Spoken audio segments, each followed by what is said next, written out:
Benvenuti al primo appuntamento con Noi Chiesa Diocesi Liguri, la nuova trasmissione che è stata voluta dagli uffici comunicazione sociale della Regione Ecclesiastica Ligure e che viene realizzata dai mezzi di informazione che vivono sul territorio delle diocesi. Una trasmissione che si occupa della vita della Chiesa universale e di quella delle diocesi della Regione Ecclesiastica Ligure in particolare. Questa settimana dedichiamo la prima parte della nostra trasmissione all'apertura dell'anno pastorale in diverse diocesi della Liguria ed in particolare all'inizio di questo nuovo anno di attività che si innesta nel cammino più ampio del Sinodo.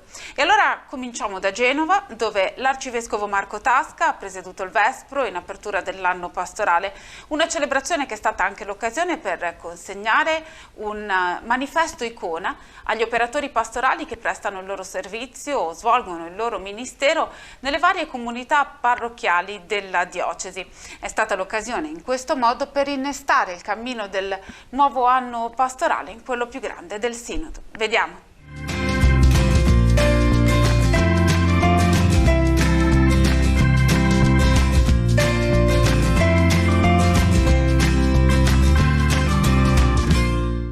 Abbiamo iniziato con una celebrazione domenica scorsa, nel pomeriggio, la preghiera dei Vespri, alla quale abbiamo invitato ovviamente tutti a partecipare, in particolare tutte le persone che in qualche modo sono impegnate nella vita ordinaria delle nostre comunità, delle nostre parrocchie.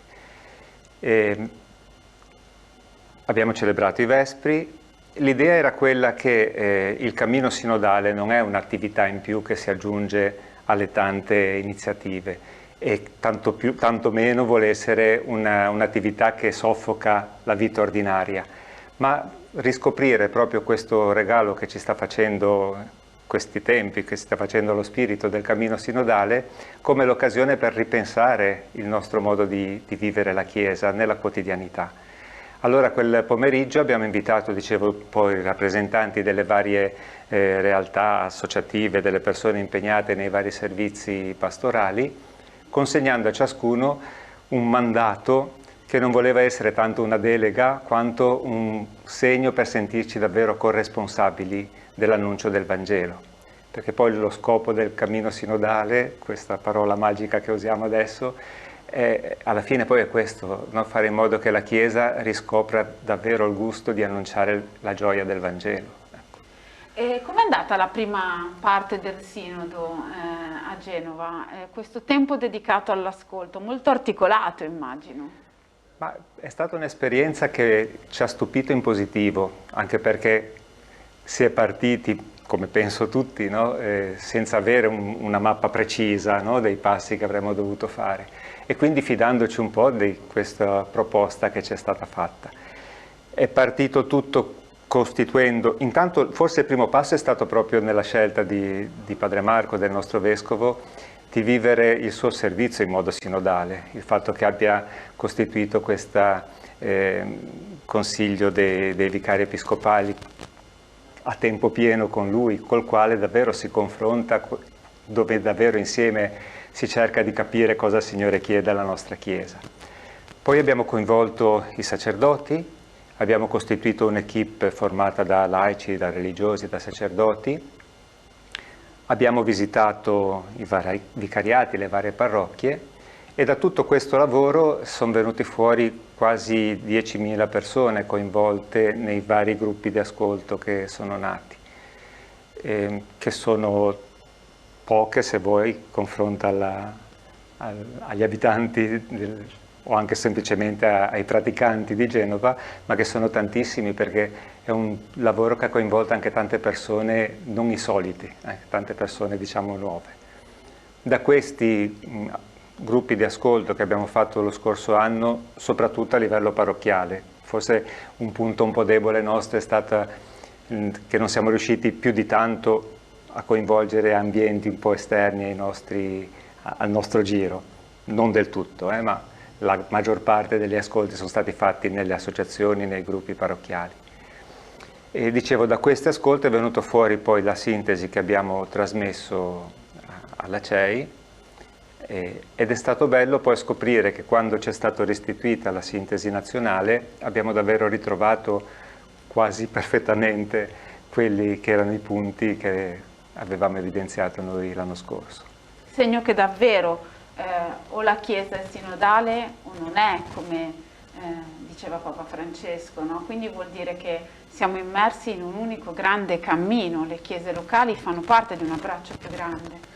Certamente, la Chiesa, ora usiamo la parola sinodale che è di moda, no? Ma sinodale vuol dire che è viva, che è comunione e che è viva, no? Perché il camminare insieme dice qualcosa, l'insieme dice la comunione, il camminare dice la vitalità, no? Il non rimanere fermi. E la Chiesa questo è, no? Questo tempo ci aiuta a riscoprirlo, perché forse lo abbiamo dato troppo per scontato, no? Che la Chiesa fosse appunto un popolo che cammina insieme, no?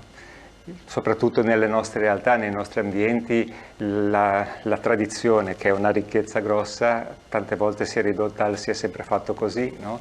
E a dare per scontato che come si è sempre fatto sia ancora lo strumento giusto, il modo giusto per annunciare il Vangelo. Forse non ci siamo neanche più tanto posti il tema, il problema, il desiderio di annunciare il Vangelo dandolo per scontato. Questo cammino sinodale ci aiuta a riscoprire questa necessità e anche questa bellezza dell'essere Chiesa. Questa consegna che avete fatto all'apertura dell'anno pastorale significa un coinvolgimento degli operatori pastorali in questa nuova fase, insomma devono sentirsi chiamati in qualche modo? Sì, praticamente quello che chiediamo adesso è, quello che offriamo è come equipe diocesana, è di ritornare nei vicariati, riportando anche proprio parrocchia per parrocchia quello che è stato il frutto del loro ascolto, verificando se davvero anche a livello proprio più particolare corrisponde con quelle che sono le proposte della CEI, i famosi cantieri di Betania, no? Su cui siamo invitati a lavorare, e poi da lì ripartire appunto scegliendo su quale di questi temi impegnarsi di più. Ma questo, ripeto, non proponendolo come un'attività alternativa.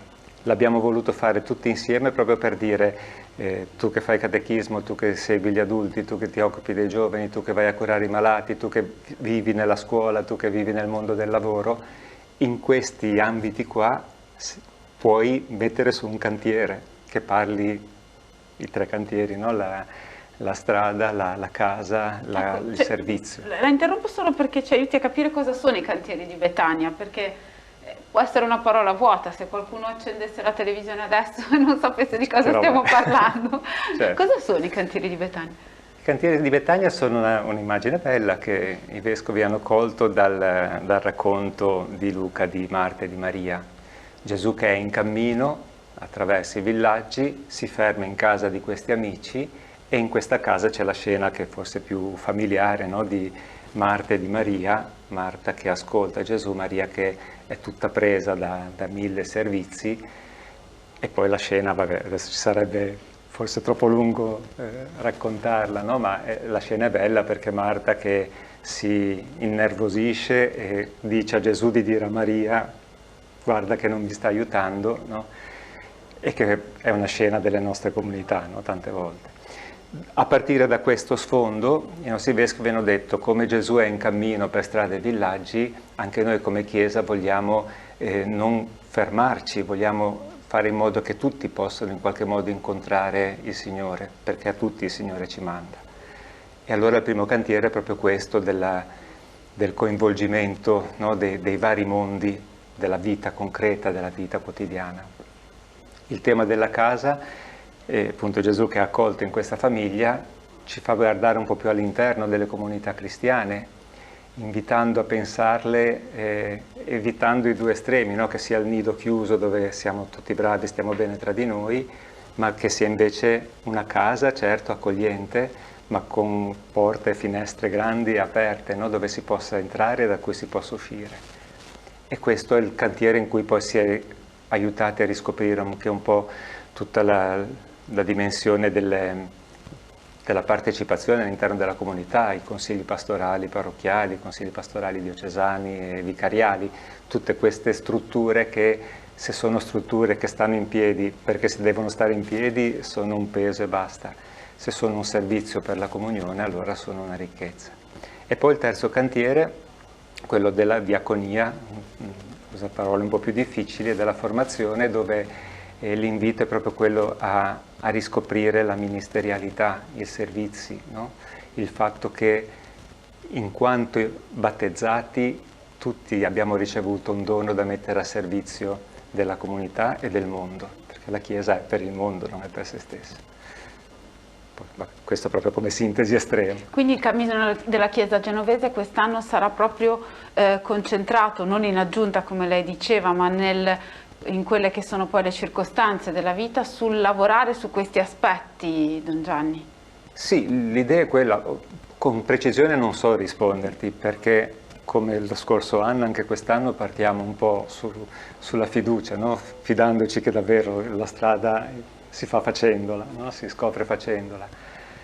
Però l'idea è un po' questa, no? Chiedere ad ogni comunità, partiremo anche quest'anno dalle parrocchie, di impegnarsi in modo particolare almeno su uno di questi 3 cantieri, potrebbe esserci anche più scelte, no? Più impegni su temi diversi, a farlo magari anche collegandosi, no? Se nello stesso vicariato 2 parrocchie hanno deciso di impegnarsi entrambe su uno di questi temi, provare a lavorare insieme. Queste sono un po' le idee ancora un po' confuse, un po' i sogni che abbiamo. Il tutto però appunto non inventando il grande evento per cui oggi facciamo la giornata in cui invitiamo chi non viene mai in chiesa e poi la sera andiamo a casa e finisce lì, iniziando si dice un processo, no? Un cammino, cominciando a fare un passo dopo l'altro, scoprendo poi dove ci porta il Signore, con la certezza che il Signore lavora, non ci ha dato una delega e poi arrangiati, no? Cammina insieme a noi, davvero ci ispira passo dopo passo quali sono le tracce da seguire. Grazie Don Gianni, allora l'unica cosa che resta è augurare buon cammino. Sì, insieme. Insieme, grazie. Grazie. Con un accorato ed intenso invito alla preghiera, ed in particolare alla preghiera di fronte a Gesù e Eucaristia, si è aperto l'anno pastorale per la diocesi di Tortona.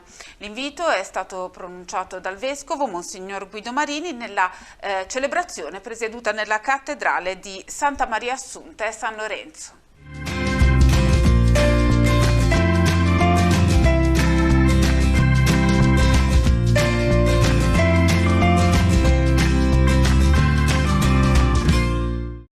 Questa mia omelia è anche la lettera che a te indirizzo, Chiesa che vivi in Tortona, all'inizio di un nuovo anno pastorale. È stata la stessa omelia pronunciata da Monsignor Guido Marini, la lettera pastorale indirizzata quest'anno al popolo di Dio che vive nella diocesi di Tortona, 314 parrocchie distribuite su 152 comuni e dislocate nelle 3 province di Alessandria, Pavia e Genova. Il Vescovo ha presieduto la celebrazione nella cattedrale per l'apertura del nuovo anno pastorale. Stiamo celebrando l'Eucaristia all'inizio di un nuovo anno pastorale. Stiamo dunque pregando all'inizio di un nuovo anno pastorale.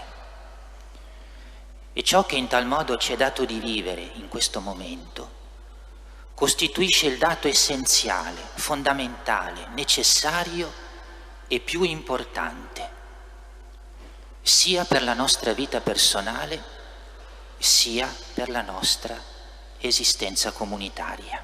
Sarà un anno in cui nelle comunità della diocesi di Tortona ci saranno diversi momenti di adorazione eucaristica per chiedere l'aiuto del Signore. Stiamo di più allora alla presenza del Signore.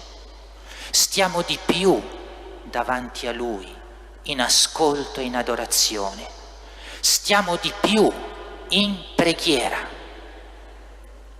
con fede, con tanta fede, singolarmente e comunitariamente.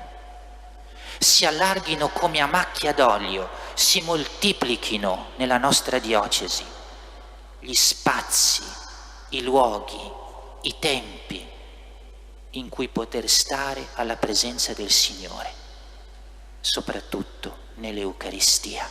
Anche nella diocesi di Tortona proseguirà il cammino sinodale in unione con tutte le chiese italiane, un percorso che nella diocesi porterà a dare una forma sempre più compiuta alle unità pastorali. In comunione con la Chiesa universale e con la Chiesa che è in Italia, proseguiremo il cammino sinodale. Porterà frutto? Sì, nella misura in cui davvero crederemo che nessun progetto per Dio è impossibile. Proseguiremo nell'impegno di dare forma sempre più compiuta sul nostro territorio diocesano alle comunità pastorali. Porterà frutto? Sì, nella misura in cui crederemo davvero che nessun progetto per Dio è impossibile. Proseguiremo nel supplicare con fiducia il Signore perché doni ancora alla nostra Chiesa vocazioni belle e sante, al sacerdozio e alla vita consacrata, maschili e femminili. Porterà frutto? Sì, nella misura in cui davvero crederemo che nessun progetto per Dio è impossibile. Se lo crederemo, ma davvero. Monsignor Marini poi ha ricordato le figure dei santi della diocesi tortonese, in particolare quella di San Marziano, di cui quest'anno ricorre il 1900° anniversario del martirio. La diocesi di Albenga Imperia prosegue il cammino pastorale pluriennale ispirato al tema Chiesa, famiglia di famiglie e inserita nel cammino del Sinodo Universale apre il 4º cantiere scegliendo la parola relazioni. Il vescovo Guglielmo Borghetti ha presentato il nuovo anno pastorale nel corso del convegno diocesano che si è celebrato lo scorso 24 di settembre.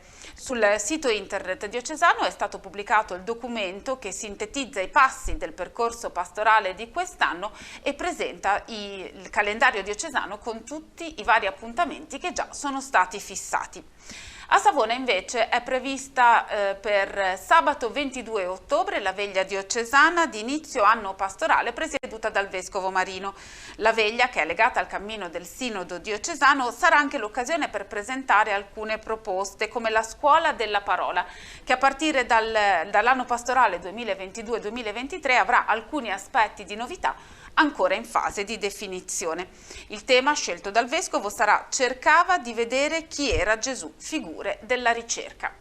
Ora apriamo una pagina dedicata al tempo del creato, il tempo di preghiera e di riflessione sul tema dell'ambiente che si celebra ogni anno a partire dal 1° di settembre fino al 4 di ottobre.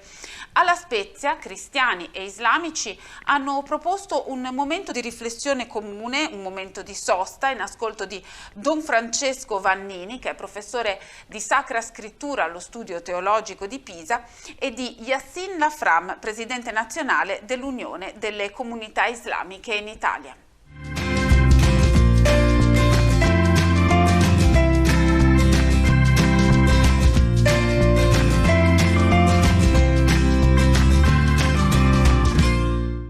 Siamo giunti al 2 di ottobre, quindi quasi alla vigilia della festa di San Francesco, che rappresenta la data di conclusione di questo tempo che è stato stabilito con l'inizio del 1° settembre, una cosa che dal 1989 nasce nel mondo ortodosso e poi viene praticamente ratificata sia dal Concilio Ecumenico delle Chiese che poi dallo stesso Papa Francesco. Oggi vogliamo celebrare questa data per mettere in risalto quello che è il tema dell'anno in corso del 2022, che è relativo proprio all'ascolto del creato, e lo facciamo con 2 relatori appartenenti a 2 tradizioni religiose diverse tra loro, e lo facciamo anche proprio partendo da quelli che sono i testi sacri caratteristici di queste 2 tradizioni. Abbiamo con noi il dottor Yassin Lafram, presidente dell'UCOI, cioè dell'Unione delle Comunità Islamiche in Italia, e abbiamo Don Francesco Vannini, parroco della Chiesa di Nostra Signora della Salute di Piazza Brin, ma anche docente di Sacra Scrittura. Chiediamo al dottor Yassin Lafram come si vive il tema della custodia del creato nelle sue comunità, proprio a partire dall'insegnamento coranico. La custodia del creato per noi è un atto di culto verso il Signore. Noi ci avviciniamo a Dio, adoriamo Dio prendendoci cura di quello che è il suo creato, di quello che ci è stato dato in affido, insomma, quello che è il mondo degli animali, le varie specie, le piante, il nostro ambiente, tutto ciò che ci circonda è un qualcosa di funzionale alla nostra sopravvivenza, alla nostra esistenza, e di conseguenza come musulmani il Corano continua a incentivarci attraverso diversi versetti ad essere vigili, attenti, per non sprecare quello che è il nostro presente e perdere quindi il nostro futuro. È una casa comune che dobbiamo proteggere tutti insieme, è una corresponsabilità che portiamo insieme a tutti gli esseri umani, al di là della fede di appartenenza di ciascuno di noi. Quindi questo era il messaggio di oggi. Grazie dottor Lafram, e ora chiediamo a Don Francesco Vannini di guidarci un po' nell'ambito biblico, come il messaggio biblico appunto sottolinea l'invito alla cura del creato. Ma nella Bibbia siamo invitati a riconoscere nel creato una parola che Dio dice al presente, perché fa essere tutte le cose e le mantiene in esistenza, e quindi mettersi in ascolto del creato significa ascoltare Dio, raccogliere quello che ha da dire all'umanità e trarre da questo la motivazione anche per la propria lode. Ma nell'ascolto del creato, dice il Papa, dobbiamo anche fare attenzione a ascoltare anche le voci degli uomini che fanno parte della creazione, e quindi il nostro ascolto è delle realtà create, ma anche degli uomini che in esse vivono e che in vario modo fanno ascoltare la loro voce, spesso segnata dalla sofferenza, e non possiamo restare sordi, no? Ma siamo provocati a farci carico di quello che ci viene comunicato per vedere come ci muove ad azione. Ecco, credo che la guida dei nostri testi sacri di riferimento ci aiuti ad intraprendere una strada giusta rispetto alla salvaguardia, alla custodia del creato, ma soprattutto anche riguardo a quelle che sono state le ferite che il creato porta con sé a causa di cattive azioni dell'uomo, anche nell'ambito delle relazioni umane. Oggi credo che vedere insieme due rappresentanti di due tradizioni religiose diverse ci aiuti ad avere maggior speranza per il futuro. Nella diocesi di Chiavari il momento conclusivo per il tempo del creato a carattere ecumenico si è svolto in un luogo molto significativo, l'orto della Carità dell'Operazione Mato Grosso sulla piana del fiume Entella. Perché è significativo? Perché in questa zona giovani volontari coltivano la terra e i proventi di quello che raccolgono vanno tutti a sostegno delle missioni dell'Operazione Mato Grosso. Si è trattato di un tempo di riflessione molto articolato. Vediamo il servizio.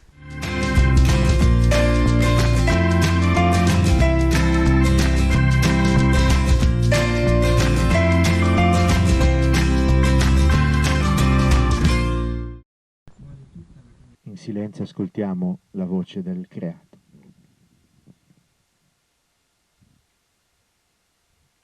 Ascolta la voce del creato. Quale posto migliore se non il silenzio custodito dalle fronde di ulivo sotto un cielo azzurro e luminoso e a pochi passi dallo scorrere lento del fiume, quello scelto quest'anno per vivere davvero il tema della giornata del creato. Nell'orto della Carità del Mato Grosso a Lavagna, sulla piana dell'Entella verde e ferita, si è svolta la celebrazione ecumenica di preghiera. Il sole che è spuntato a metà mattinata e ha permesso insomma, di poter vivere qua come desideravamo questa celebrazione. Ci ha accompagnato quindi con la luce, valorizzando i colori, e poi il tema della celebrazione Ascolta la voce del creato ci ha permesso proprio di sintonizzarci così nel silenzio, nel canto, nella preghiera, con i suoni della terra, della natura e anche col grido, che anche un po' in questo luogo, in tante altre parti del mondo ferite, dove il creato è ferito dall'uomo, appunto risuona, e dobbiamo imparare, noi cristiani, forse per primi, insieme con tutti,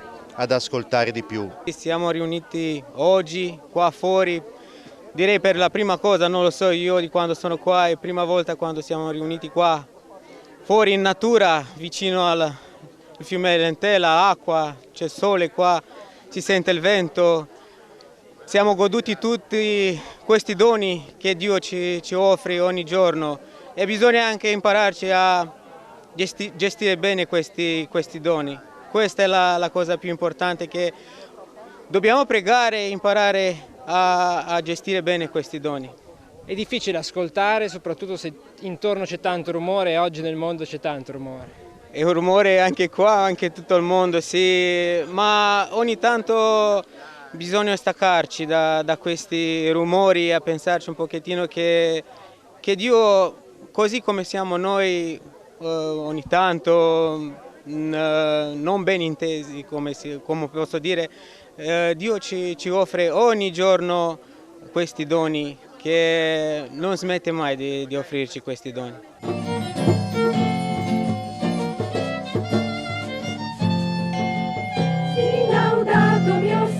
Il pastore battista Martin Ibarra, il parroco ortodosso rumeno Cosmin Pandrà e il vicario generale della diocesi di Chiavari, Monsignor Stefano Mazzini, hanno guidato la riflessione, che è stata impreziosita da momenti di preghiera e di canto e dalla testimonianza di Fabio Costantini, della frazione di San Massimo di Rapallo, agricoltore e appassionato nell'educare i piccoli alla cura del creato. Uno non ci pensa mai, ma alla fine noi che trattiamo agricoltura stiamo tutti i giorni a contatto con la natura, e poi in fin dei conti stiamo a contatto con il creato tutti i giorni, e dalla semina alla raccolta è un rapporto continuo, durante il quale poi ci si deve anche sganciare un po' da quella meccanicità che questo mondo di oggi ci ha trasmesso, il rapporto freddo che c'è tra l'agricoltore, la crescita del prodotto e la vendita, ma nel mezzo c'è molto di più.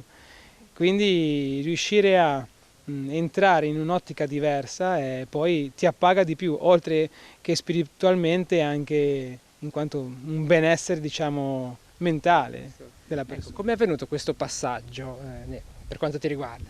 Ma non è un passaggio repentino, è un passaggio come un innamoramento, è nato piano piano, giorno dopo giorno. Come dicevo prima è un rapporto distaccato, molto semplificato. Poi piano piano, come due persone che si innamorano, iniziano a trovare la giusta alchimia, e giorno dopo giorno, quando la curiosità di vedere se quello che si è fatto nell'orto prende campo, te lo lì che allora nasce anche quel sentimento di meraviglia, di scoperta, che poi è una riscoperta. Sono momenti difficili, periodi difficili, si parla anche di caro, cereali e quant'altro. Come vivere questa alla luce di quello che sta succedendo, anche proprio il coltivare la terra, è anche un di più che viene restituito? Allora, sicuramente è un privilegio, soprattutto farlo in una realtà rurale dove è quella che poi coltivo io. E non bisogna mai scordarsi che alla fine parliamo di un argomento molto basico, che sta alla base di tutto, l'agricoltura, e proprio per questo non deve mai assumere quell'aria, diciamo, lussuosa. Insomma, l'agricoltura è per tutti e produce cibo che poi sta alla base, che dovrebbe essere poi il cibo per tutti.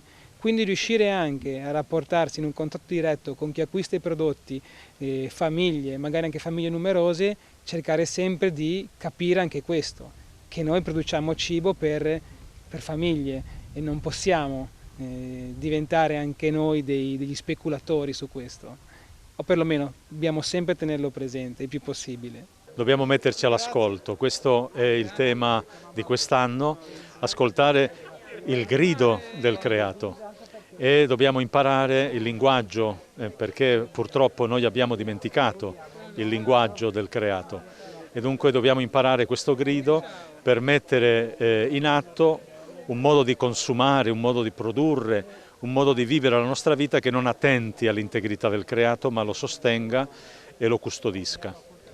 Che eredità adesso porta in dono questo momento di condivisione, di cammino condiviso insieme?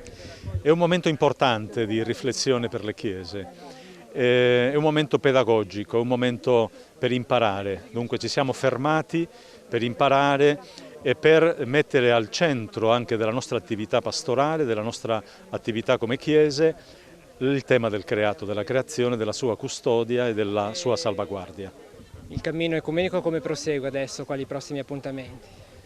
Diciamo che io sono molto felice perché dopo un lungo inverno ecumenico con Papa Francesco e con gli ultimi sviluppi è cambiata completamente la situazione e stiamo facendo grandi passi in avanti e questo ci incoraggia. E dopo la conferenza del Consiglio Ecumenico delle Chiese che si è tenuta in Germania recentemente, abbiamo adesso una sfida davanti a noi, che è quello di lottare per la pace, per portare la pace in Europa dopo questa ultima guerra che ci hanno propinato, e dobbiamo come cristiani mettere al centro anche della nostra attenzione ogni sforzo per la pace, per sostenere il popolo ucraino martoriato e per portare la pace finalmente in Europa e nel mondo. Ascoltare e agire, in questo caso è stata fatta una raccolta fondi per sostenere la vostra realtà.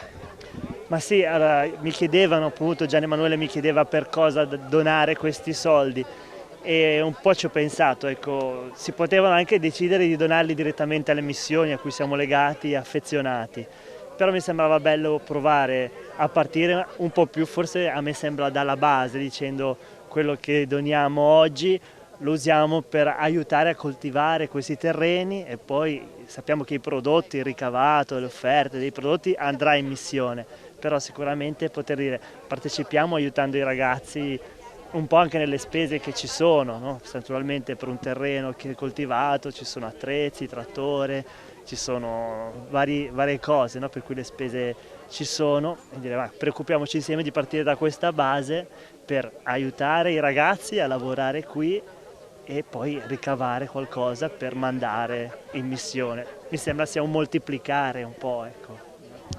Attività che continuano anche con i ragazzi dopo l'estate vissuta insieme, adesso comunque c'è un appuntamento fisso.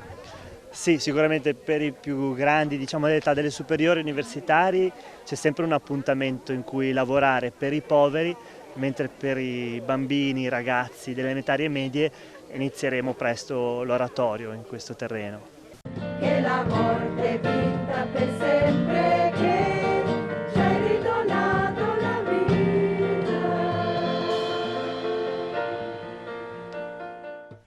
Torniamo a Genova, nella parrocchia di Maria Madre del Buon Consiglio a Pra, domenica 16 ottobre alle 16 l'arcivescovo Marco Tasca ordinerà diacono Davide Pone. Questa celebrazione sarà trasmessa in diretta streaming. A Savona il vescovo Calogero Marino ha ufficializzato le date delle prossime ordinazioni. Il diacono Giuseppe Marino, 49 anni, sarà ordinato presbitero domenica 9 ottobre alle 15 in Basilica, nella cattedrale Basilica. La sua prima destinazione come prete novello saranno le parrocchie di Santa Maria Maggiore a Cogoleto, Sant'Ermete in Sciarborasca e San Bernardo in Lerca, come viceparroco, dove affiancherà dal 30 ottobre il parroco Don Antonio Ferri. L'ordinazione di Don Giuseppe Marino sarà preparata da una veglia di preghiera che sarà sabato alle 21 nella chiesa parrocchiale di San Paolo a Savona. Nella diocesi di Ventimiglia Sanremo, sabato 22 ottobre, nella Basilica della Madonna Miracolosa di Taggia, alle 10, saranno ordinati presbiteri Don Ernesto Alberti, Don Giorgio Bigazzi e Don Gabriele Bodda.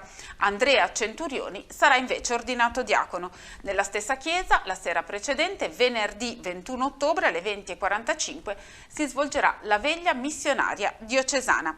Nella diocesi di Albenga Imperia, sabato nella chiesa di San Giovanni Battista a Cervo alle 17:30 l'ingresso del nuovo parroco Don Renato Elena. Domenica alle 11 l'ingresso del nuovo parroco Don Joy Tottamcra nella chiesa di San Giacomo a Salea. Domenica 9 ottobre alle 17 nella chiesa di San Nicola da Bari a Diano Castello l'ingresso del nuovo parroco Don Fabrizio Tonelli. Alla Spezia, nella chiesa salesiana di Nostra Signora della Neve, l'ufficio Migrantes ha celebrato la giornata delle persone migranti e rifugiate sul tema costruire il futuro con i migranti ed i rifugiati. Vediamo insieme il servizio.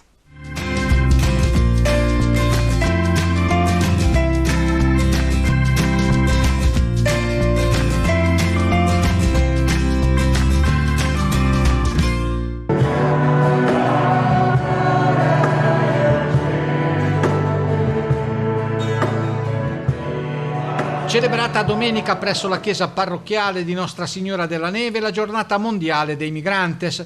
Ad accogliere i fedeli partecipanti alla celebrazione, presieduta dal nostro vescovo Monsignor Luigi Ernesto Palletti, il parroco Don Mirko Mocchi, che ha messo a disposizione dell'ufficio Migrantes, presieduto da Fra Gianluigi Amelio, anche le strutture dell'oratorio salesiano, una struttura che ogni giorno durante l'anno si prodiga per l'integrazione e l'assistenza ai giovani immigrati e alle loro famiglie. Una messa partecipata e animata dai diversi gruppi etnici che hanno proposto inni e canti liturgici secondo le loro tradizioni. Presente anche una delegazione del consolato dominicano con il console Nelson Francisco Carella Luna. Il tema dell'anno, costruire il futuro con, ha trovato spazio nell'omelia. Il vescovo ha infatti lasciato ai fedeli una riflessione, ne ascoltiamo un breve ma significativo passaggio iniziale. Siamo dunque riuniti attorno all'altare, abbiamo accolto ora la parola di Dio e poi vivremo il momento grande dell'Eucaristia.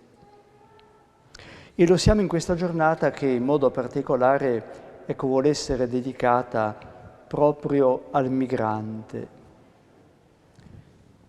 Da una parte rivolta a quel sentimento di accoglienza che deve essere sempre suscitato nei nostri cuori, dall'altra parte alla ricchezza della molteplicità dei nostri volti, delle nostre culture e anche del nostro modo di celebrare, ma in modo particolare da quel dono di vita che proviene a noi dal Signore Gesù e che chiede di essere condiviso e di conseguenza diventa la fonte vera, il punto centrale del nostro cammino. Tutti noi siamo in cammino verso il regno dei cieli. Il dover migrare sulla terra certamente è doloroso, a volte è semplicemente legato a una questione del ricongiungimento con i propri cari, altre è legato al dover fuggire a situazioni di pericolo, di guerra, altre volte motivi di lavoro o quant'altro. Però ciò che importa è fare memoria di questo camminare insieme. In fondo, come discepoli del Vangelo, siamo sempre migranti col Signore, perché dobbiamo sempre camminare dietro a Lui. Lui stesso lo dice, lo ribadisce nella nostra vita e ce lo ricorda con forza. Il Figlio dell'uomo non ha dove porre il capo. Non è semplicemente un ritrovarci insieme amichevolmente e dunque molto bello, molto costruttivo, certamente importante, ma per noi oggi diventa segno di una comunione che vogliamo proporre. Vogliamo proporre ai nostri fratelli, poco importa che siano vicini, lontani, conosciuti o no. Quello che importa è sapere che in ogni caso, chiunque abbiamo di fronte, per quel fratello, per quella sorella, Cristo è morto per lui. Se noi teniamo questo come metro delle nostre azioni, ecco che allora le distanze vengono a cadere. L'offertorio è stato il momento rappresentativo delle diverse realtà presenti, che ha dato il senso dell'unità della Chiesa universale raccolta attorno alla mensa del Signore. Al termine della celebrazione, il diacono ortodosso Nelson e il cappellano della comunità ucraina Volodymyr Liupak hanno salutato e ringraziato il nostro vescovo e la comunità spezzina per l'accoglienza. non sono mancati anche momenti di commozione, poi un momento conviviale e una rappresentazione dedicata ai bambini e agli adulti a cura del gruppo Burattin Burattinando.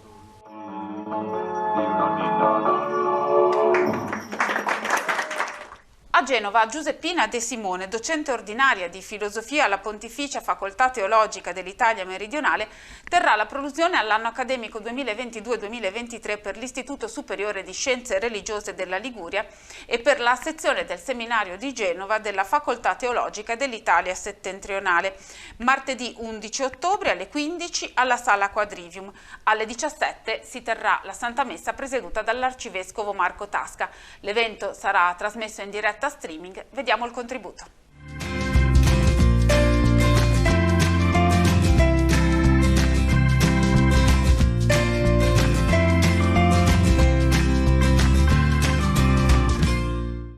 Buongiorno a tutti, sono Don Andrea Villafiorita e sono qui per presentarvi un appuntamento martedì 11 ottobre alle ore 15, l'inaugurazione dell'anno accademico. Come forse sapete, a Genova esistono due realtà che si occupano di teologia. La Facoltà Teologica dell'Italia Settentrionale, che si rivolge a chi è in formazione verso il sacerdozio, ai religiosi e fa lezione al mattino per venire incontro alle loro esigenze, e l'Istituto Superiore di Scienze Religiose Ligure, che invece ha sede in centro città e si rivolge ai laici che vogliono approfondire la fede o vogliono andare a insegnare religione. Queste due realtà si incontrano una volta all'anno per iniziare insieme il loro cammino di studio, di fatica, e questo sarà appunto l'inaugurazione dell'anno accademico. Abbiamo un'invitata speciale quest'anno, la professoressa Giuseppina De Simone, docente ordinario di filosofia presso la Pontificia Facoltà Teologica dell'Italia Meridionale, sezione San Luigi di Napoli, ma soprattutto membro del gruppo di coordinamento nazionale del Cammino Sinodale, che è quell'organismo della CEI che si occupa di coordinare il cammino delle chiese, il cammino sinodale delle chiese. Parleremo dunque di Sinodo, ci sarà una relazione importante alle ore 15 e seguirà la Santa Messa per chiedere grazie al Signore che ci aiuti a capire bene le materie che cerchiamo di insegnare e di studiare, Lui che è la sorgente, l'oggetto del nostro studio. Parleremo di Sinodo, siamo nel secondo anno del cammino sinodale della Chiesa Universale e anche del cammino delle Chiese italiane, i quali propongono un cammino prolungato fino al 2025. Quindi sarà anche l'occasione per riflettere su che cosa ci attende in questo anno che si apre. Il titolo della prolusione della relazione della professoressa De Simone sarà la dimensione antropologica e teologica dell'ascolto nel cammino sinodale. A parte il titolo un po' complicato, significa che anche quest'anno del cammino sinodale è dedicato all'ascolto, e questo ascolto ha una dimensione umana, antropologica e anche una dimensione divina. Siamo tutti all'ascolto del Signore perché ci faccia capire che cosa vuole dalle nostre chiese. È un momento in cui queste due realtà teologiche si aprono alla cittadinanza, quindi saremo ben lieti di avere tra di noi chiunque voglia conoscere le nostre realtà e voglia anche gustarsi una bella introduzione teologica al Sinodo. L'evento sarà trasmesso via streaming sul canale YouTube per venire incontro a tutti i nostri studenti sparsi nella Liguria, penso soprattutto all'Istituto Superiore di Scienze Religiose Ligure, dove abbiamo studenti da Ventimiglia fino alla Spezia, per cui non tutti riescono ad arrivare, ma possono seguirlo comodamente da casa. Dunque vi aspetto tutti e a presto. In conclusione, lunedì 10 ottobre alle 18 alla Sala Quadrivium a Genova, il cardinale Angelo Bagnasco, arcivescovo emerito di Genova, presenta il libro Pastori dentro, Chiesa, Società e Persona, edito dalla Libreria San Paolo. Oltre al cardinale interverranno l'arcivescovo Marco Tasca e Don Gianfranco Calabrese, vicario episcopale. Modera Marco Ansaldo. Il libro è disponibile alla Libreria San Paolo in piazza Matteotti a Genova e anche in questo caso l'evento sarà trasmesso in diretta streaming. Terminiamo così il nostro appuntamento con Noi Chiesa Diocesi Liguri. Grazie per averci seguito, ci rivediamo la prossima settimana.